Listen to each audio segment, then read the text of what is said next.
nga ñëw fii bu dee ça dépend la neexee mën nga ñëw fii.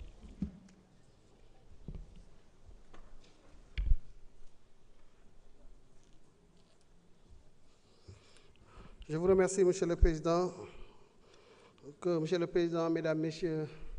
les honorables députés, Monsieur le ministre, chers collègues, je voudrais magnifier l'exercice qui a été déroulé cette année par la représentation parlementaire consistant à auditionner tous les ministres dans leurs différents secteurs, à interroger les politiques publiques dans leur définition, dans leur exécution, mais aussi dans l'évaluation de cette exécution-là. Nous avons eu le privilège de prendre part à cet exercice qui a été particulièrement dense, particulièrement intense et intéressant. Pour ce qui concerne le rapport qui nous est présenté, pour l'essentiel, il revient sur les grands contours de cet exercice-là, tel que nous l'avons vécu, en tout cas à ce qui concerne le ministère de l'Économie, des Finances et du Plan. Maintenant, nous venons de le recevoir, de prendre contact avec le document, ce qui ne nous permet pas d'avoir le recul nécessaire pour apprécier effectivement sa fidélité, en tout cas la plus absolue, mais aussi sa profondeur par rapport aux orientations qu'elle définit. Donc, nous prenons acte du document et nous félicitons de l'exercice. Nous nous réservons aussi la possibilité de vous revenir avec éventuellement des commentaires et des observations sur certains de ces aspects. Je vous remercie.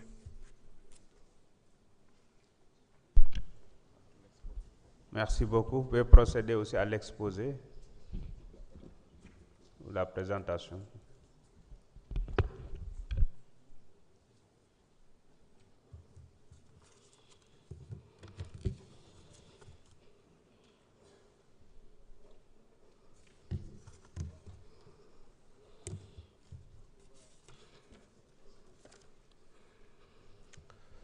Monsieur le Président de l'Assemblée nationale, Mesdames et Messieurs les honorables députés,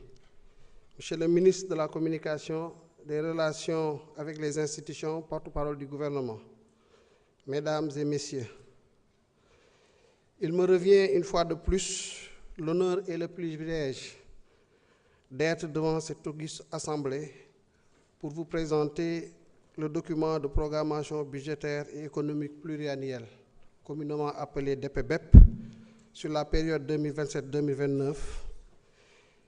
qui sert de support à cette session consacrée au débat d'orientation budgétaire, DOB, conformément à l'article 51 de la loi organique numéro 2020-07 du 26 février 2020 relative aux lois de finances. Vous conviendrez alors avec moi, Mesdames et Messieurs les honorables députés, que le débat d'orientation budgétaire est un indicateur important de la marche de notre démocratie, permettant des échanges nécessaires entre le gouvernement que je représente ici et les représentants du peuple que vous êtes sur la situation économique et sociale du pays et plus spécifiquement sur les perspectives budgétaires à moyen terme.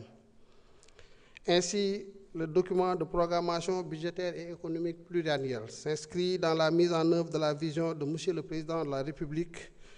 définie à travers l'agenda national de transformation Sénégal 2050, dont les orientations stratégiques à moyen terme sont déclinées dans la stratégie nationale de développement 2025-2029 et le plan de redressement économique et social, le PRES. Ce document fixe les objectifs d'équilibre budgétaire et financier à moyen terme, donc 2027-2029, et sert de référence à l'élaboration de la loi de finances de l'année à venir, dont il définit les orientations ainsi que le niveau global des recettes attendues et des dépenses projetées sur la base des perspectives macroéconomiques nationales et l'évolution de l'environnement économique international. Monsieur le Président de l'Assemblée nationale, Mesdames, Messieurs les honorables députés, comme pour le précédent DPBEP, celui-ci également est placé sous le sceau du Djub Djubal Djubanti. Cette nouvelle dynamique conduite par le chef du gouvernement, Monsieur le Premier ministre Ahmed Al-Amin Lo, sera caractérisé par un mode de gestion basé sur la transformation, l'efficience opérationnelle et les résultats. C'est ce même état d'esprit, basé sur la recherche de l'efficience et de la cohérence, qui a conduit au regroupement du ministère de l'économie, du plan et de la coopération et du ministère des Finances et du Budget en un seul département, le ministère de l'économie, des Finances et du plan, dont j'ai la charge de diriger. Permettez-moi d'ailleurs, honorables députés, de saisir l'occasion pour remercier mes deux collègues ministres, M. Bassirou Sarr et M. Alena Diop, en charge respectivement du budget et de l'économie, du plan et de la coopération, pour leur contribution précieuse à la consolidation de ce DPBEP. Monsieur le Président, Mesdames, Messieurs les honorables députés, le président DPBEP 2027-2029 est élaboré dans un contexte international particulièrement instable. En effet, le déclenchement d'un nouveau conflit au Moyen-Orient à la fin du mois de février 2026 a provoqué de fortes perturbations sur les marchés des matières premières, se traduisant notamment par une hausse marquée des prix du pétrole et du gaz naturel, une résurgence des anticipations inflationnistes et un durcissement des conditions de financement à l'échelle mondiale. En conséquence, les perspectives de croissance de l'économie mondiale ont été revues à 3,1%, contre 3,3% pour l'année 2026 et à 3,2% en 2027, nettement en deçà de la dynamique de 3,4% observée sur 2024-2025 et de la moyenne historique de 3,7% sur la période 2000-2019. En Afrique subsaharienne, les effets de la crise sont variables selon les pays, avec une croissance révisée à 4,3% en 2026, soit 0,3 points de pourcentage de moins que les prévisions d'avant-guerre. Au Sénégal, la croissance économique est projetée à 3,2% en 2026, en baisse de 1,8 point de pourcentage par rapport à la loi de finances initiale. Le déficit budgétaire de l'année 2025 a été contenu à 6,4% du PIB,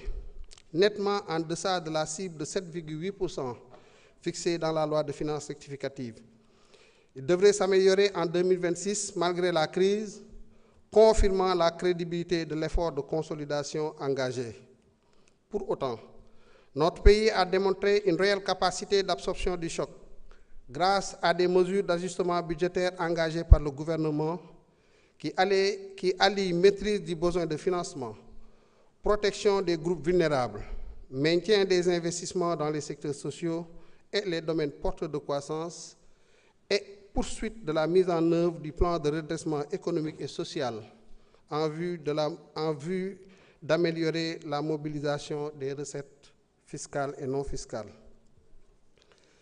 Ce dogme de la rigueur budgétaire, qui est indispensable pour regagner la confiance des marchés et des bailleurs de fonds,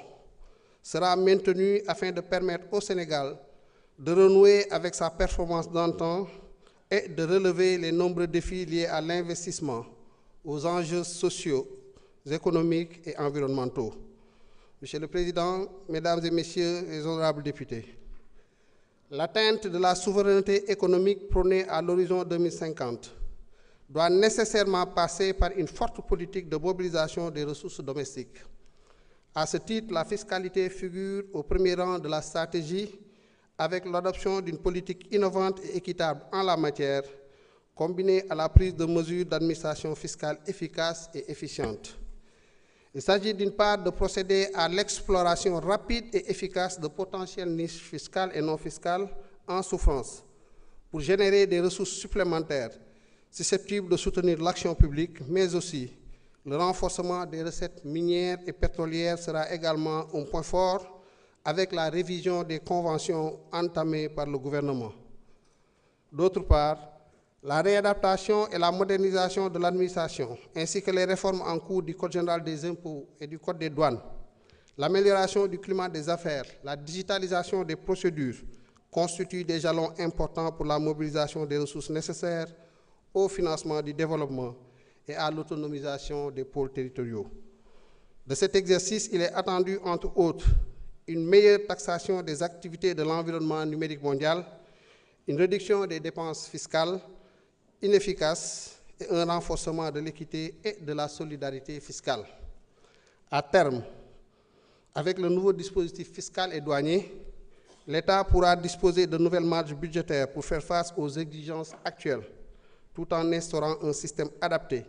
équitable et favorable à l'investissement étranger. Cette dynamique de transformation profonde de l'architecture fiscale et technologique, à travers la stratégie de recettes à moyen terme, que nous appelons communément la SRMT, devrait nous permettre de franchir le seuil communautaire de 20% de pression fiscale sur la période considérée. Ainsi, sur la période 2027-2029, les recettes du budget général sont projetées à 18 286 milliards, constituées de recettes internes pour 17 654 milliards 800 millions de francs CFA et des recettes externes pour 631 milliards 200 millions de francs CFA. Les recettes internes se sont inscrites sur une tendance haussière, passant de 5 527 milliards en 2027 à 6 224 milliards 200 millions de francs CFA en 2029, soit une progression annuelle moyenne de 6,1%. Cette évolution s'explique par les ressources attendues de la mise en œuvre des réformes du Code des impôts, donc du Code général des impôts, et du Code des douanes, ainsi que de la mise en œuvre intégrale des mesures du plan de redressement économique et social. Concernant les ressources externes, elles passeraient de 201 milliards 400 millions de francs CFA à 220 milliards 200 millions de francs CFA, soit un rythme de progression annuelle de 4,6%. Quant aux recettes issues de l'exploitation des hydrocarbures, les projections ont été revues à la lumière des récentes perturbations notées sur le marché pétrolier. Ainsi, un montant global de 703 milliards 200 millions de francs CFA a été ciblé, soit 397,8 milliards de francs CFA en 2027, 168 milliards en 2028 et 137 milliards 400 millions de francs CFA en 2029. Les dépenses du budget général sont projetées globalement à 21 190 milliards 800 millions de francs CFA sur la période triennale, composée des dépenses courantes d'un montant de 13 350 milliards 600 millions de francs CFA et des dépenses d'investissement d'un montant de 7 840 milliards 200 millions de francs CFA. Elles s'inscrivent sur une tendance haussière, passant de 6 888,5 milliards de francs CFA en 2027 à 7 238 milliards 900 millions de francs CFA en 2029, soit une progression annuelle de 2,5%. Cette hausse est imputable à la fois aux dépenses courantes et aux dépenses d'investissement. Les dépenses courantes, elles, se situeraient à 4 326 milliards 300 millions de francs CFA en 2029, contre 4 485 milliards 700 millions de francs CFA en 2027, soit une baisse de 159 milliards 400 millions de francs CFA, représentant 3,6% sur la période. Les intérêts sur la dette publique seraient payés à hauteur de 1 303 milliards 900 millions de francs CFA en 2027 et de 1 061 milliards 400 millions de francs CFA en 2029, soit une baisse de 242,5 milliards. Les dépenses de personnel progresseraient de 116,4 milliards sur la période 2027-2029, passant de 1 587 milliards 700 millions de francs CFA à 1 704 milliards 100 millions de francs CFA. Cette progression prend en compte l'évolution indiciaire, l'intégration des professeurs et maîtres contractuels dans la fonction publique, ainsi que les nouveaux recrutements. Le ratio masse salariale sur recette fiscale serait en deçà du critère fixé par l'UEMOA à 35%. Il serait de 30,56% en 2027, 29,5% en 2028 et 29,11% en 2029.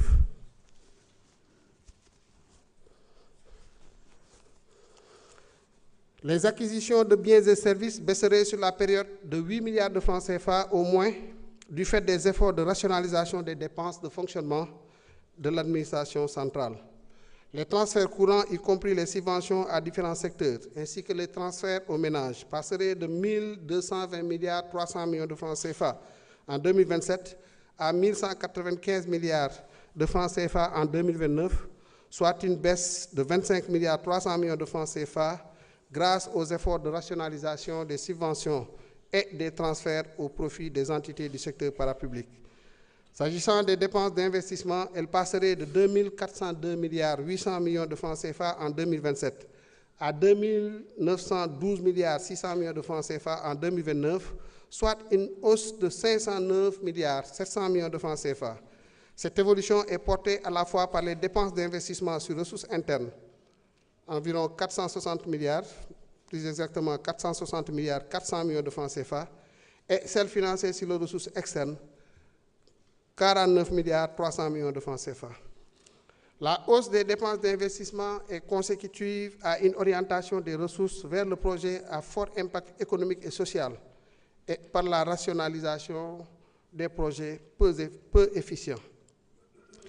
En ce qui concerne les comptes spéciaux du Trésor, ils sont positionnés en équilibre sur la période 2027-2029 et sont globalement estimés à 941 milliards 900 millions de francs CFA, soit 353 milliards 700 millions de francs CFA en 2027, 289 milliards 900 millions de francs CFA en 2028